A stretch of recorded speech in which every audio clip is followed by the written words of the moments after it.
और अब आपको बताएं कि ऑपरेशन सिंदूर में हलाकतें मुसलसल छुपाने वाले भारत ने हलाक 100 से ज्यादा फौजी एहलकारों और पायलट्स को अवार्ड देने का फैसला कर लिया। भारत की जानिब से अवार्ड के ऐलान से वाज़ेह हो गया कि ऑपरेशन सिंदूर में भारतीय फौज को भारी नुकसानात उठाना पड़े। मुसद्दिका इत्तलात के मुताबिक सिर्फ लाइन ऑफ कंट्रोल पर भारतीय फौज को 250 से ज्यादा हलाकतों का सामना करना पड़ा। भारत अपनी रुसवाई और शिकस्त छुपाने के लिए हलाकतों के हवाले से हक़ाइक़ को आज तक मुसलसल छुपाता रहा है। इंडियन एयरफोर्स यूनिट के हलाक 7 फौजी और 10 इन्फेंट्री ब्रिगेड के 5 हलाक जवान भी एजाज के मुस्तहिक करार दिए गए।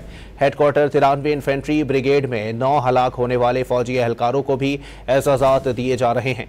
भारतीय फ़िज़ाइया के हलाक 4 पायलट्स बशमूल 3 राफेल तैयारों के पायलट्स को भी एजाज़ात देने का फैसला हुआ। आदमपुर एयरबेस पर मारे गए जदीद S-4 दिफाई निज़ाम के 5 ऑपरेटर्स भी एजाज़ हासिल करने वालों में शामिल हैं।